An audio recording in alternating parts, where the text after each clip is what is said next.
We missed October, but we're back for November with a new Clan Boss Challenge.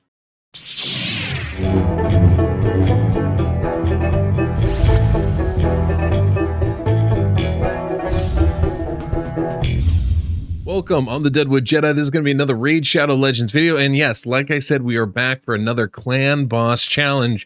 This is something I try to do every month. Now, October was crazy for me, guys. The end of the month, I was out of town. Middle of the month, I was out of town, and it just didn't work out to put that together an October challenge. But what we are going to do is come back in November, and what we're going to be doing is changing up the dates of it, right? So basically what I want to do is enable you guys for the entire month to be able to submit. Now, how do you do this? You go to my Discord, where once you build a team, you take a picture of the run, you include your UM number, and you can submit it there. It's actually pretty easy to do. We have a whole channel dedicated to this. It'll have all the rules there and all the submissions, so you can just go ahead and do that. And basically how this works is you're going to create a Clan Boss team using the rules of this month, and this month is going to be, because we're going to do November, actually has nothing to do with November, but what this month is going to be, it's going to be a traditional adventuring party. What do I mean by that? Well, if you played games like Dungeons and Dragons or any kind of other, like, you know, ARPG type games, you'll know that most of these games have kind of a typical format, right? Kind of Lord of the Rings-esque. Basically what you need to do is you need to bring a team in with an elf. That can be dark elf. That can be a wood elf, like the Sylvans. It can be a high elf, whatever. But you need to have an elf. You need to have a dwarf in your team. You need to have a human in your team, and you need to have an orc in your team. Kind of the four basic, you know, peoples that are in adventuring parties, right? So you got to have one of those four, and you also have to fit it with the four roles, right? We're talking about an archer. Somebody's got to use a bow on your team. You need at least one magic user, right? It could be like an alchemist or a mage or something along those lines, a wizard, right? You also need a fighter, right? It could be a barbarian or a fighter or a knight or something like that, someone that's frontlining but for attack purposes. And then you also need to have a healer or a tank. It's kind of like a, you know, flex spot there, depending on what team you bring. But that's going to be somebody that's going to protect your team or heal them up or bring them back to life, something along those lines. Those are the four roles. Those are the four species, peoples that you need to bring in. And then you have a fifth slot. That can be kind of a flex. It can do any of those things. But it still has to be, the only champions you can use all have to be either human, elf, dwarf, or what was the other one? Or orc, right? So that means no Ogren. And if you know the lore of the Night Revenants, you know they're all basically undead, so that doesn't count. Then if you know the lore of the Shadowkin, they're all basically demon folk, so that doesn't count. So it really needs to come from the Bannerlord faction, the High Elf faction, the Sacred Order faction, the Orc faction, or the Sylvan Watchers faction, or the Dwarves faction. Gotta be one of those. And it still has to pertain to one of those archetypes. So no Tatura Rhymehide, that's a pet. That's not an actual elf, right? No Duodan, that's more like a golem, not an actual wood elf either. But, you know, there's going to be some flexibility with this. And if you have questions, you can always ask in the Discord. But like someone like Elva should work, right? White Dryad Nia should work, right? There's sort of that wood elf faction in there. So there is some flexibility, but not a ton. So you got to kind of, you know, work on this. And it is hard. Let me tell you, it's hard to make sure you're hitting all of these prerequisites. It does enable a lot of really strong teams, though. So it's not like things are out as far as possibilities, but it is going to be a little bit of a challenge. And I'm actually really excited to see what you guys put together, because as a result of this whole contest, why I do this every month is to give away basically about 5,000 gems, right? I get to, or is that it? It's a lot. It's a lot of gems. I get to give away a lot of gems, basically. But basically, what you're going to do is you're going to submit your team, and the most popular team. I'm sorry. There's two kind of prerequisites here, right? Basically, 5 people, no matter what. As long as you submit a team, you hit at least 1 million damage. It's on Ultra Nightmare, and you follow all the rules. You're going to have the opportunity to win 540 gems from me, right? 5 winners are going to be just randomly chosen for those 540 gems. So even if your team sucks, even if you don't have any gear or champions, you can still win some gems from me. Just got to submit it on my Discord with your number and follow the rest of those rules. If you are one of the few that can do a good team, the top 3 damage teams, those will all win 540 gems plus an epic book and a void shard. And then there's going to be 2 choices, right? There's going to be one from myself and one from my moderators. We're just going to pick the team that we like the most. And this actually might be even better if you submit a bad team, because you can get creative with the choices that you bring in, and that might win that part of the vote. So there's a couple of ways to get chosen to win, and then there's a couple of ways just to randomly win. So that's the deal. That's the deal. I've been doing this off and on for the last year or so, so most of you know what's going on. But if you haven't, it's an easy way to have a little fun in the game, bring something a little bit new to an area that we've basically beaten already, and maybe win some rewards. All of which is a lot of fun. That was my mom texting me. Don't mind that. Just a little R2D2. Not a big deal. So what else are we doing? So yeah, that's the deal. Now, the cool thing is I'm changing the format a little bit. You have the entire month. You have the entire month of November. As long as it is still November, by the time this is submitted, you have a chance to win. And then about halfway through the month, I'll be able to actually announce the winners and send the rewards out. So that's the goal. So I'll probably do a little post on YouTube, just announcing the winners, listing them, and maybe highlighting any of the teams that I really like. But that's what we're going to be doing. So today I want to show you how this is done. I'll show you my team as an example, and then you guys can build your own. So for me, I've got here Deacon Armstrong is going to be my lead. This is a pretty traditional team. I actually have this team on the website, right? It's it's a Deacon Armstrong 2-1 ratio team. Very kind of basic squad, but it works really nicely. So I definitely recommend using it if you have that opportunity. But yeah, we've got Deacon Armstrong here. It's going to be the lead. He's going to give me that turn meter boost. This is actually, if you're familiar with the Deacon Forever team, that's what this is. It's just not an unkillable version. It's a very killable version. But we got Deacon Armstrong. We got Valkyrie in here. Valkyrie's going to give us a huge shield and allow us to stay alive. That's kind of the goal here. Under Priest Brogni is my dwarf. Going to keep me, keep everybody in good stead. Going to raise those shields, give a lot of damage anyway. Hopefully land that HP burn a little bit. Give us that increased attack buff, which should help our damage out, but also make sure we're affinity friendly with this. We also have Iron Brago, going to give us that increased defense, the decreased attack, so the boss doesn't kill us. And he does good damage too. And then Bellinor. Bellinor's not our lead, which is usually when you'd want to use him, but I actually needed an elf for this team, and I still needed a weaken debuff, so I opted for Bellinor. There were plenty of options, right? You notice I don't have any poisons in this team. It's just pure raw damage. I am going to get some poisons. I have Deacon in a toxic set, but Bellinor is in here basically just our DPS champion. And so this is the team we're using today. Now you'll notice we've got humans, both Deacon Armstrong and Valkyrie are both human people. Deacon Armstrong, of course, fills that kind of wizard mage role with the way that he does his attacks. We've got Valkyrie, they're barbarian, so she's both our fighter, I'd say our warrior barbarian role there, and is human. We've got Under Priest Brogni. I'm kind of bringing in as a bit of a healer, right? It's a little bit more kind of a mage role as well, but a bit of a healer in this team, kind of protecting us and doing some damage.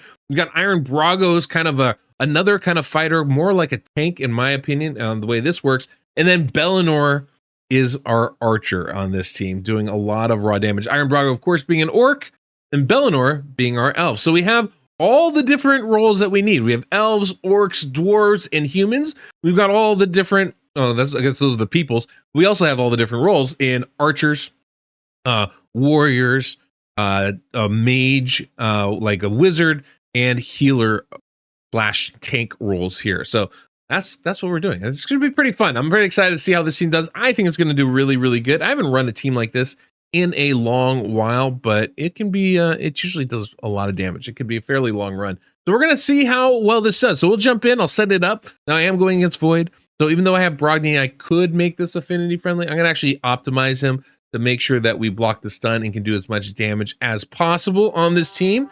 And so I'm going to set this up, and then we'll go ahead and jump towards the end of the run, see the actual results, and we'll show you the gear of all the champions in the meantime as well. That way you don't have to, just kind of cover that in between. So I'm going to do a little bit of manual here, just an A1 there on Brogni, an A1 here with Valkyrie, and then it's full auto from this point on. We should be in good stead. The idea here is that because we're going to a 2-1 ratio, obviously we're going to get a lot of attacks. Valkyrie should be putting up the shield and the counterattack every single turn. And with the increased defense from Iron Brago, this should be pretty massive. Everybody's defense is going to be considerably higher because of Iron Brago too. Gives that little passive bonus where 10% of his defense is spread out to all the enemies, all his allies. So it's like another 500 or 600 defense on him. And then, we got a little stun action going there. That's not good. Okay, well that just messed everything up. All right, we're gonna try this again. I gotta do a little edit. Don't mind me, just a little edit. All right, let's try this one more time. So it might be my second take at this. I don't know if you saw that second one. That's okay. You don't need to see that. But what I am doing here, right, is we're gonna go through. I have it set for full auto. Well, I have to like manual just a little bit, but this first turn should be fine. I had to make an adjustment. Iron Brago might have covered that, just to make sure that the stun goes to the right person at the right time. And basically, I need to get through this first attack. Then I just A1 here with Underpriest Brogni, and I A1 here with Valkyrie, and everything else should work fine. Where Iron Brago takes the first stun, and then that actually puts him back in sync with where I want his abilities coming. So we have the right buffs at the right time, essentially. The thing I did wrong, I didn't realize it, but I had some masteries on Underpriest Brogni that I forgot to change because I was using them in Hydra. And so that was messing everything up. So as always, check your masteries, guys. Usually the reason why you have a mistake. Now look, the stun goes to Iron Brago as it's supposed to because the only people without counterattack are him and Deacon, but everybody has increased defense. And because I have steadfast mastery on Deacon, the clan boss is going to prefer Iron Brago. Obviously affinity has an issue, but since they're both spirit affinity, it wouldn't actually for this team, which would make it work perfectly. At this point I can full auto though, because that stun is actually want that delay on Iron Brago. It's going to put his stuff in sync so that we're getting the increased defense at the right time. We don't have it on a champion, basically only on Deacon, but only at the time we don't want him to have it. So it works out perfectly. Basically for this first AoE, Deacon's not going to have that buff. That's okay. That's a one time where I figure it's the weakest hit from the clan boss. It's the best time for him not to have it. And we should be in pretty good shape there. And so, yeah, it works out perfectly. I think going forward here should be pretty smooth sailing at this point. There you go. Increased defense. There goes the shield. We don't have the counterattack there. That's normal? Is that normal? I feel like that might be abnormal. Let's double check, make sure we're at the right spot. Oh, no, that was for the stun. This is perfect, right? We're coming up on the first AoE. You'll notice everybody has a shield. Not everybody has counterattack from Valkyrie, but we all have the shield. That's the important part to keep us alive. And then as we continue to go through here, we're all going to have the shield and counterattack on the second AoE as well. And Brogni's going to increase it. That means for those AoE hits, we're going to be as tanky as humanly possible. Boom. Perfect. Right? Everyone's protected. And then on the stun, we're going to have the shield from Underpriest Brogni, as well as the block debuff, so we shouldn't take any more stuns at this point, which is good for us all in all. So this is kind of the whole idea behind this, right? You know, try and stay as protected as possible so that we can survive as long as possible and let our raw damage do the work. So hopefully we'll be lasting well in the turn like 60 or 70 or beyond. Will we? I don't know. We don't have ally protection. That's one of the biggest ways to heal yourself or stay protected. But again, with the kind of champions that we can use, there was some limitations as to what I could pick. Definitely champions available that can do that, right? I almost made a Vergis team. I love Vergis. I thought that would be a really fun way to go about it. But then I was like, you know what? Let me show you guys the best damage I can possibly do without doing an unkillable team. So this was it. And I think it's going to be pretty good. We'll see how it goes. I don't know.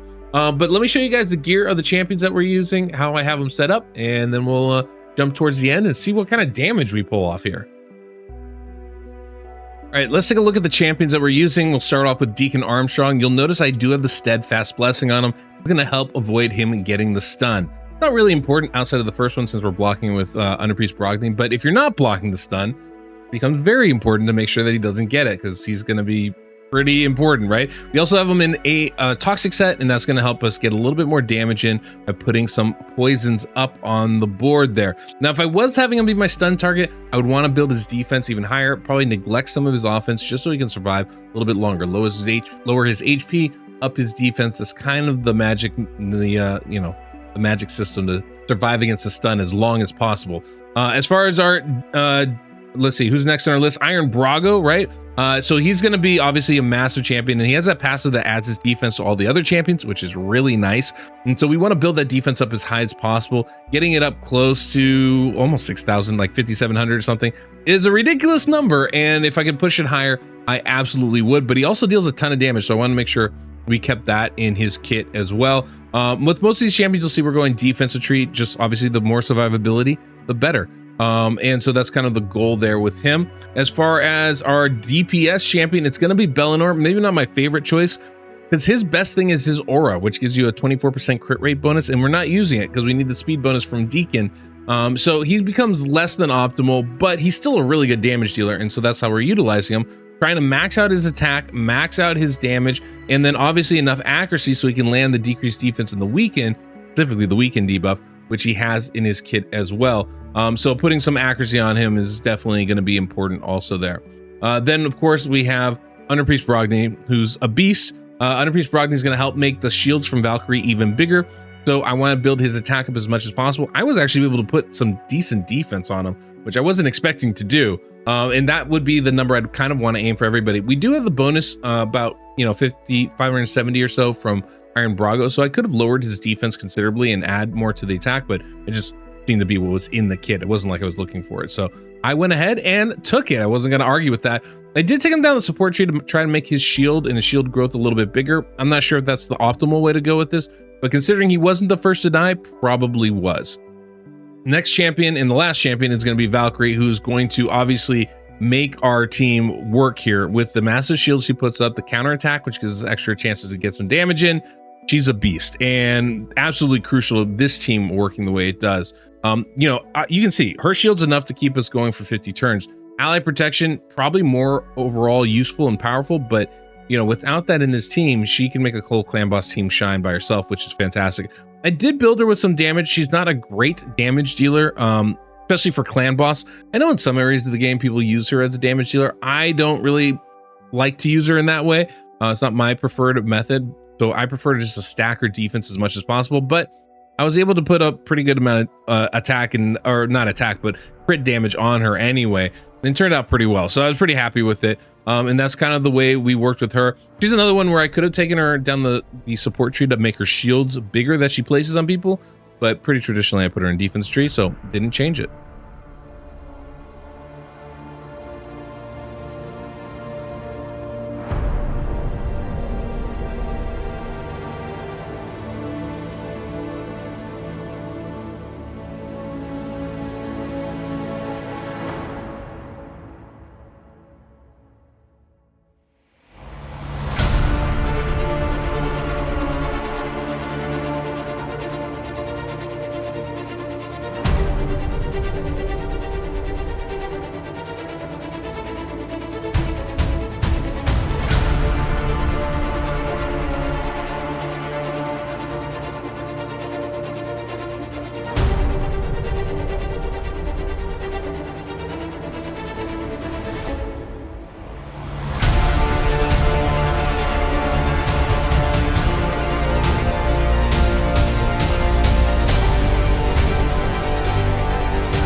I thought we'd get a little further than we did, but still 53 turns is not a bad result. 115 million is definitely a good result. So nothing wrong there. But yeah, interesting kind of team. Yeah, 27 million out of Bellinor, not too shabby. But Iron Brago put up just about the same amount. So that goes to show what Iron Brago can do. Bellinor's biggest advantage is that crit rate bonus, and we're not utilizing it because we need the speed from Deacon. So that's the trade-off with this team, unfortunately. Still, I think pretty decent result overall. I was actually pretty happy with it. And yeah, goes to show what kind of team we can build. Okay, guys, just remember, this is what you got to do. Make sure to go ahead and get your team together.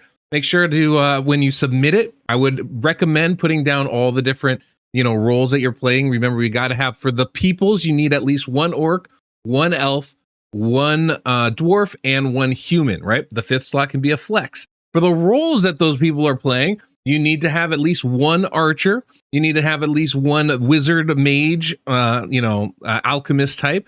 You need at least one healer / tank type, right? Either one can work for us.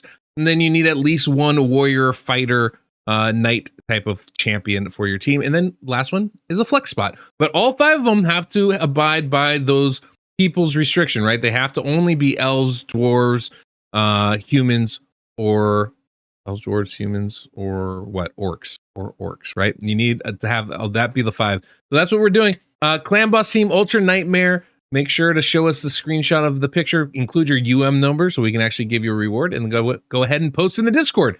And if you have questions, the Discord's a good spot to get them answered. But utilize most of your brain power to get most of that figured out on your own. I think should work out pretty good.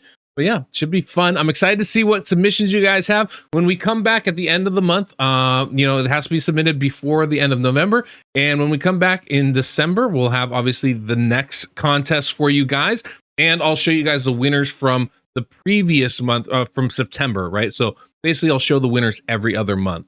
And the rewards will be given about 2 weeks after the submissions come in. So that's the idea. That's the idea behind this. We're going to see if this works. I'm hopeful. I'm excited. And so, yeah, that's what we're going to be doing. Don't forget, if you're looking for a speed tune, Deadwoodjedi.com is a spot to go to. And if you enjoy this, make sure to subscribe. And until next we meet, I'm the Deadwood Jedi.